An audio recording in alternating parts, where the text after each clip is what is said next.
అందరికీ నమస్కారం. ఈ యొక్క వీడియోలో భయంకరమైన పాము కాటు విషయానికి విరుగుడు, అలాగే కొన్ని రకాల సమస్యలు జబ్బులను తగ్గించే ఒక మంచి ఔషధ మొక్కని మీకైతే పరిచయం చేయబోతున్నాను. మరి చూడండి, మన నిత్యం కూడా ఇలా ప్రకృతిలో తిరుగుతూనే ఉంటాం. ఎక్కడైతే నీళ్లు ఎక్కువగా ఉంటాయో అక్కడ ఔషధ మొక్కలు ఉంటాయి. మనం బాగా సూక్ష్మ కోణంలో గమనించినట్లయితే ఎన్నో రకాల ఔషధ మొక్కలు కొత్తగా ఉద్భవిస్తూ ఉంటాయి. మనం వాటిని నిశితంగా పరిశీలించాలి.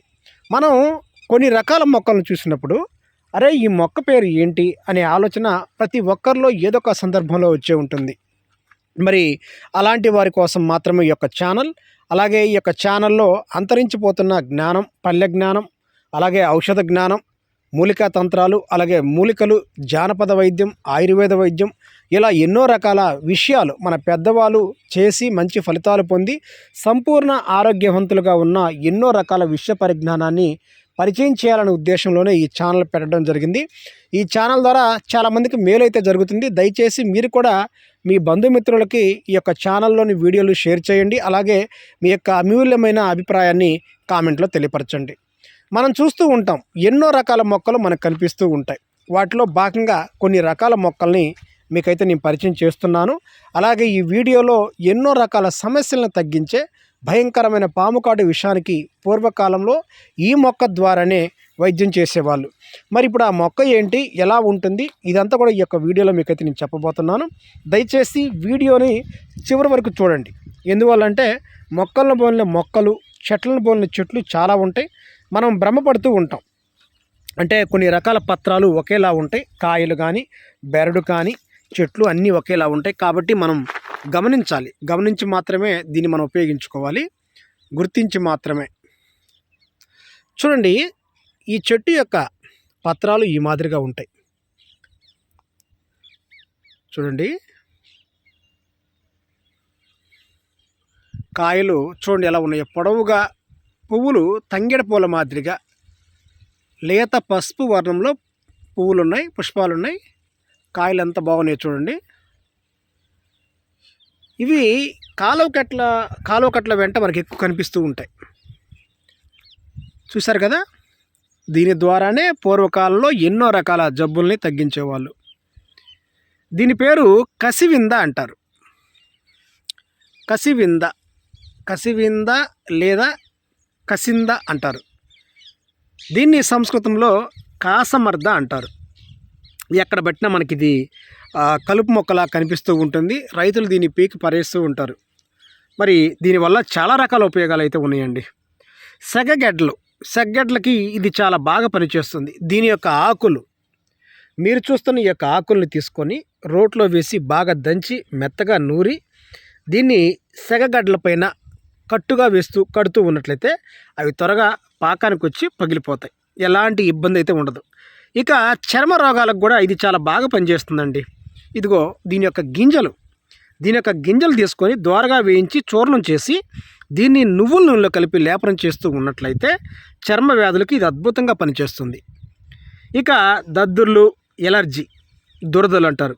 వీటికి ఈ కసివిందాకుల్ని, మీరు చూస్తున్న ఈ కసివిందాకుల్ని తీసుకొని నిమ్మరసంతో నూరి దీన్ని చర్మం పైన రాస్తూ ఉన్నట్లయితే దద్దుర్లు, ఎలర్జీలు ఇవన్నీ కూడా త్వరగా మానతాయి.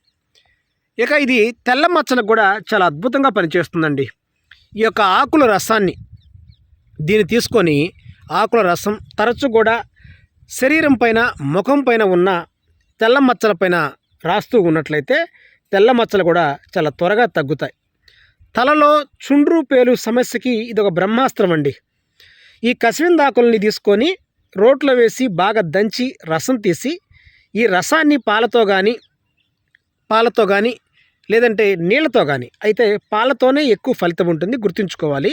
దీన్ని రాత్రి సమయంలో తలకు పట్టించి మరుసటి రోజు ఉదయాన్నే తలస్నానం చేస్తూ ఉన్నట్లయితే తలలో పేలు, చుండ్రు రెండు కూడా తగ్గిపోతాయి. ఇక చుండ్రు అనేది, పేలు అనేవి శాశ్వతంగా నశిస్తాయి, ఇంకా రావు. ఇక దగ్గు సమస్యకు కూడా ఇది చాలా చాలా అద్భుతంగా పనిచేస్తుందండి. ఎవరైతే దగ్గు లేదా కోరింత దగ్గు, మొండి దగ్గు సమస్యతో బాధపడుతున్నారో ఈ కసివిందాకును తీసుకొని రోట్లో వేచి బాగా దంచి రసం తీయాలి. లేదా ఈ యొక్క ఆకులు ఒక అరగుప్పెడు తీసుకొని గ్లాసు నీళ్ళల్లో వేసి బాగా వేడి చేసి కషాయం కాయాలి.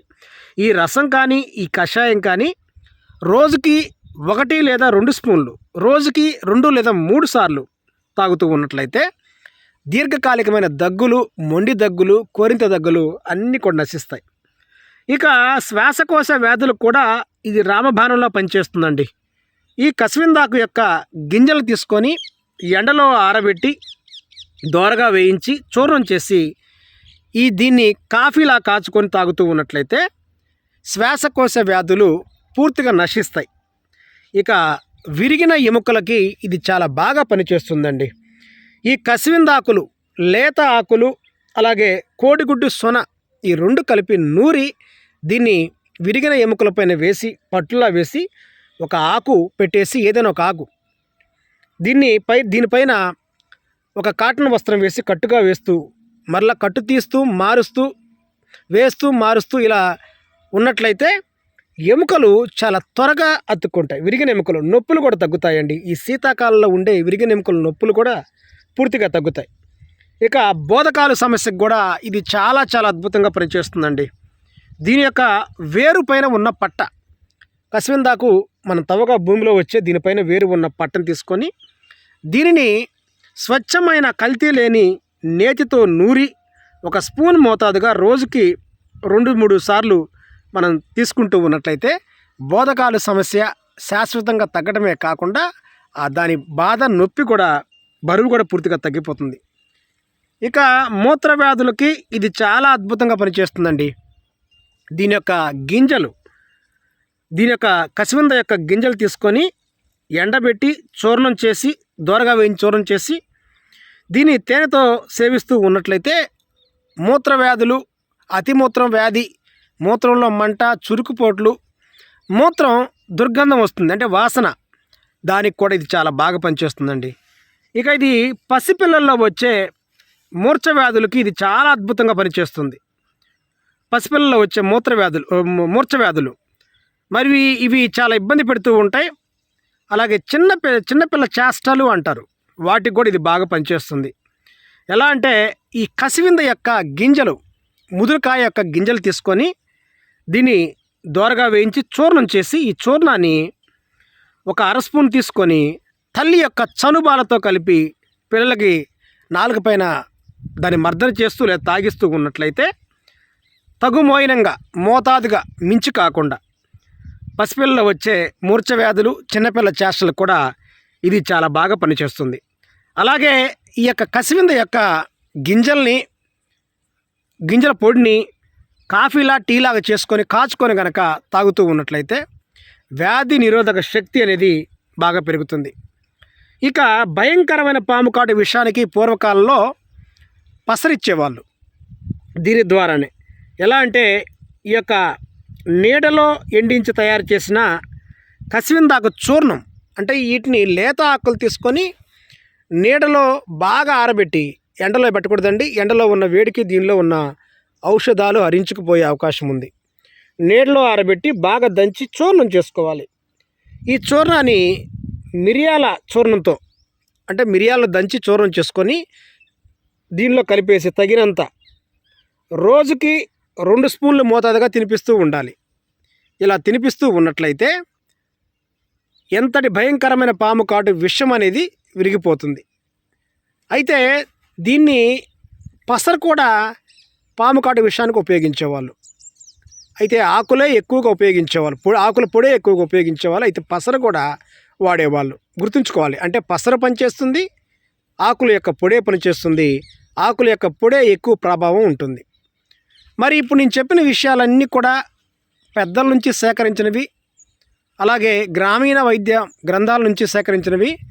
దయచేసి మీరు వీటిని ఆచరించాలి అనుకున్నప్పుడు పెద్దల సమక్షంలో లేదా అనుభవమైన వైద్యుల సమక్షంలో, పరిజ్ఞానం ఉన్నవారి సమక్షంలో, మూలికా వైద్యుల సమక్షంలో, జానపద గ్రామీణ వైద్యుల సమక్షంలో ఈ ప్రయోగాలు చేయవలసిన అవసరం అయితే ఉంది. నేను ఇది జ్ఞానం కోసం మాత్రమే చెప్తున్నాను. మీరు ప్రథమ చికిత్సగా లేదంటే ప్రాథమిక చికిత్సగా మాత్రమే దీన్ని ఉపయోగించాలి. పూర్వకాలంలో ఇలాగ ఉపయోగించుకొని సంపూర్ణ ఆరోగ్యవంతులుగా ఉండేవాళ్ళు అని నేను ఈ యొక్క వీడియో చేస్తున్నాను. దయచేసి ఎవరైనా మన ఛానల్ని మొట్టమొదటిసారి చూస్తూ ఉన్నట్లయితే ప్లీజ్ సబ్స్క్రైబ్ చేయండి. అలాగే ఈ యొక్క వీడియోని షేర్ చేయండి. మీ యొక్క అమూల్యమైన అభిప్రాయాన్ని కామెంట్లో తెలియపరచండి. అందరికీ నమస్తే.